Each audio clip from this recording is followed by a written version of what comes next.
Good morning friends. अब हम जो कॉन्सेप्ट पढ़ रहे हैं उस कॉन्सेप्ट का नाम है अकाउंट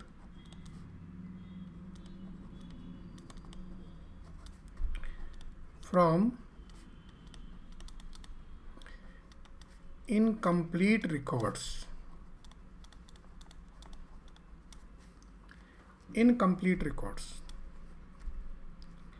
इसी कंसेप्ट को कई जगह सिंगल एंट्री वर्ड यूज़ किया जाता है कि सिंगल एंट्री कंसेप्ट पढ़ रहे हैं। सिंगल एंट्री बहुत ही इम्पोर्टेंट कॉन्सेप्ट है और अगर मेरी बात कही जाए तो मैं इस टॉपिक को सबसे ज़्यादा इम्पोर्टेंट मानता हूँ। रीज़न इज़ दैट कि ये टॉपिक आपको बताता है कि अगर किसी को अकाउंटिंग नहीं आती है तो वो कैसे सीखेगा। तो अगर कोई प्रोफेशनल एग्ज़ाम्स की तैयारी कर रहा है तो उसे इस टॉपिक को ज़रूर पहले पढ़ना चाहिए, किसी भी चैप्टर को पढ़ने से पहले। अब मैं थोड़ा इसके और डिटेल में समझूं। क्या आप समझते हैं कि अकाउंट में कोई सिंगल एंट्री होती है? तो आप कहेंगे नहीं। तो हम इसको एक ट्रांजैक्शन लेते हैं और उसका इम्पैक्ट बताते हैं। जैसे आपने सपोज कर लीजिए अपने लिए एक रजिस्टर खरीदा,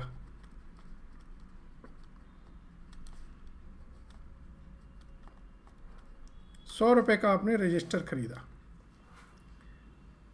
तो जब आपने ₹100 का रजिस्टर खरीदा, सपोज करो आपकी मम्मी ने रजिस्टर खरीदा आपके लिए, तो वो क्या लिखेंगे? वो अपनी डायरी में लिखेंगे रजिस्टर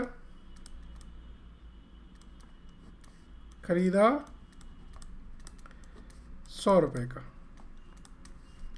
या ये लिख देंगे अगर इंग्लिश में लिखना है बॉट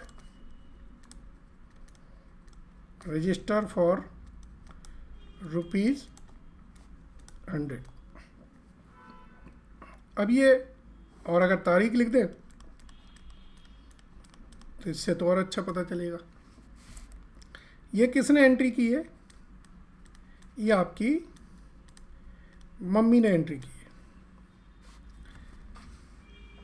क्योंकि आप अकाउंट्स जानते हैं तो आप अगर इसकी एंट्री करते तो आप क्या करते? आप इसकी जर्नल एंट्री पास करते। और क्या पास करते? 11 जून 2018 में अकाउंट का नाम होता printing and stationery account debit to cash. कितना? ₹100 से। तो नाउ सिंगल एंट्री और डबल एंट्री का कंसेप्ट ये है कि ये जो पोर्शन है यही आपका सिंगल एंट्री है। ये आपकी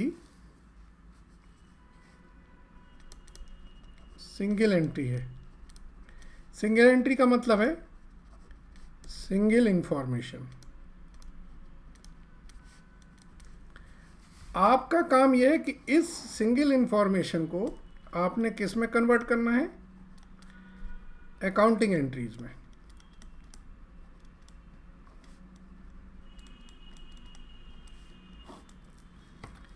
तो जब आप इसको अकाउंटिंग एंट्रीज में करते हैं तो इसी को हम बोलते हैं कि अकाउंट्स फ्रॉम इनकम्प्लीट रिकॉर्ड्स। ठीक है, ये इसका बेसिक कंसेप्ट है। जितने भी, जैसे सपोज करो आपने अपना एक ऑफिस खोला और आप अकाउंट्स बनाते हैं, तो आपके पास कोई अकाउंट्स बने बनाए थोड़े खाएंगे। आपके पास, आपका जैसे कोई डॉक्टर है तो अपनी पासबुक दे जाएगा, अपने और भी बैंक की स्टेटमेंट दे जाएगा, खर्चे के बिल दे जाएगा। अब आप उसको सिलसिलेवार तरीके से जाके आप उनके अकाउंट्स मेंटेन करोगे। Yes yes. चलिए, तो ये बेसिक कॉन्सेप्ट था जिसको हम कहते हैं कि इनकम्प्लीट रिकॉर्ड होते क्या है। अब मेथड जो प्रॉफिट कैलकुलेट करने की हैं,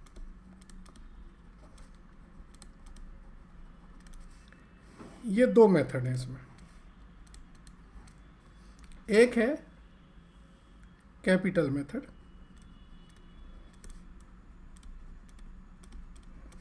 इसी को हम नेट वर्थ मेथड कहते हैं। ठीक है, दूसरी मेथड होती है कन्वर्जन मेथड, इसी को हम कंप्लीट मेथड कहते हैं। अब ये दोनों मेथड अप्लाई कब कब होंगी इसको भी समझ लीजिए। अगर आपको ओपनिंग बैलेंस दिए हों, क्लोजिंग बैलेंस दिए हों और सम इंफॉर्मेशन दी हो, सम इंफॉर्मेशन अबाउट ड्राइंग, कि ड्राइंग करिए और एडिशनल कैपिटल,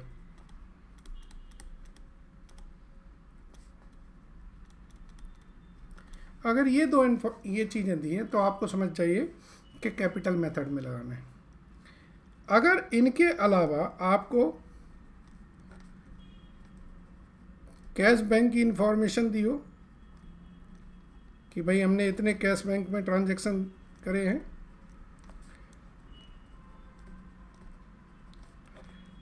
परचेज सेल की इंफॉर्मेशन गिवन हो, ठीक है ना, और ओपनिंग क्लोजिंग गिवन हो, इनके अलावा और अदर इंफॉर्मेशन गिवन हो, तो आपको कन्वर्जन मेथड लगाना है।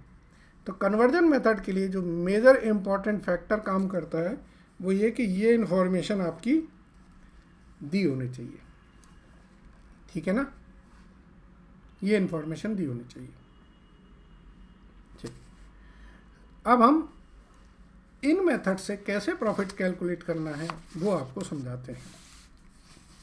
सबसे पहले हम कैपिटल मेथड को करेंगे, इसके बाद हम फिर कन्वर्जन मेथड को करेंगे। ठीक है, चलो कैपिटल मेथड की बात करते हैं। सो अब जो हमारा टॉपिक है वो है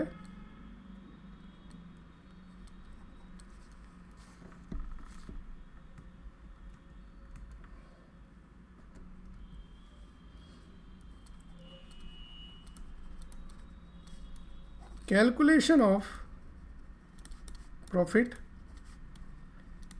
बाय कैपिटल मेथड। प्रॉफिट की कैलकुलेशन कैपिटल मेथड से करनी है, ठीक है। अब आप समझिए कि इस कैसे करेंगे। बिल्कुल लेमन या बिल्कुल एक बेसिक माइंड को अप्लाई करना है। आप बताइए, हम कहेंगे कि आपने बिजनेस स्टार्ट किया 1 अप्रैल 2018 को, आपने बिजनेस में 1 लाख रुपया लगाए, 1 साल आपने बिजनेस किया, कोई रिकॉर्ड आपने नहीं रखा। अब आप 1 साल बाद 31 मार्च 2019 को आपने देखा कि मेरे पास कितने पैसे हैं। आपके पास पैसे थे 1,25,000। आपने बिजनेस में शुरू किया था 1 लाख से, अब आपके पास हो गए 1,25,000। तो 25,000 रुपये जो बड़े हैं वो कैसे बड़े हैं? 25,000 रुपये बड़े हैं आपके प्रॉफिट से। तो इसको हम थोड़ा समझते हैं। अगर आपको बैलेंस शीट याद हो, कौन सी बैलेंस शीट? पार्टनरशिप फर्म की या प्रोपराइटरशिप की, तो आप क्या लिखते थे? कैपिटल में आपके पास ओपनिंग क्या है, फिर आप कहते थे कि कितना मैंने एडिशनल कैपिटल इसमें इंट्रोड्यूस किया, फिर आप इसमें प्रॉफिट ऐड करते थे और इसमें ड्राइंग लेस कर देते थे।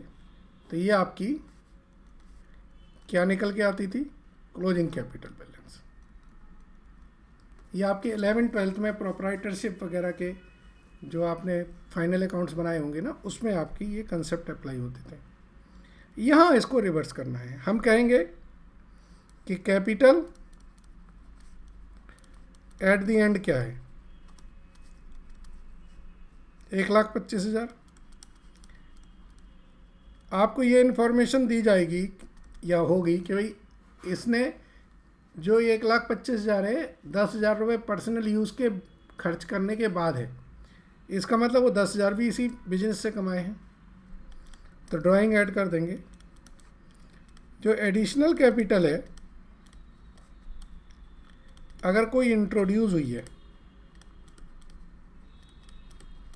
वो हम माइनस कर देंगे, और कैपिटल एट द बिगिनिंग भी हम माइनस कर देंगे। जो बाकी का डिफरेंस है ये हमारा प्रॉफिट अर्नड है। ठीक है, ये प्रॉफिट अर्नड है। अब कभी कभी ये कैपिटल एट द एंड और कैपिटल एट द बिगिनिंग दी रहती है, और कभी कभी हमें कैलकुलेशन करनी पड़ती है।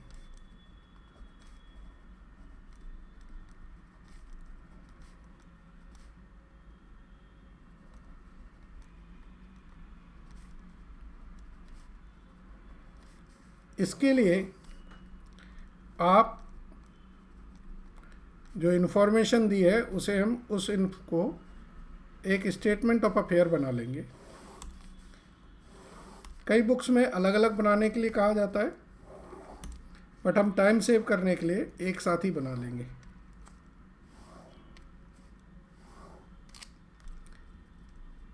ये बिगिनिंग का है और ये एंड का है। ये बिगिनिंग का है और ये एंड का है। आपको इन्फॉर्मेशन दी होगी, जैसे सपोज कर लीजिए मशीनरी है, आप चाहें तो डेप्रीशिएशन के एडजस्टमेंट इसी में कर सकते हैं, आफ्टर डेप लिख सकते हैं। फिक्सचर्स हैं, स्टॉक है, डेटर्स हैं, अगर कोई एडवांसेज हैं, कैश एंड बैंक बैलेंस है, यहाँ आपके क्रेडिटर्स हैं, लोन फ्रॉम लिखे रखे होंगे कि लोन लिए हैं इन्होंने। इसके बेसिस पर ये जो बैलेंसिंग फिगर होगी ये कैपिटल होगी। अल्टीमेटली कैपिटल क्या है? Assets minus liabilities. ये कैपिटल आ गई, तो ये आपकी बिगिनिंग की आ गई और ये एंड की आ गई। ये एंड वाली आप यहाँ लिख देंगे, बिगिनिंग वाली यहाँ लिख देंगे। ठीक है ना? तो इसके बेसिस पर आप प्रॉफिट निकाल लेंगे। फिर एक आप बैलेंस शीट बनाएंगे,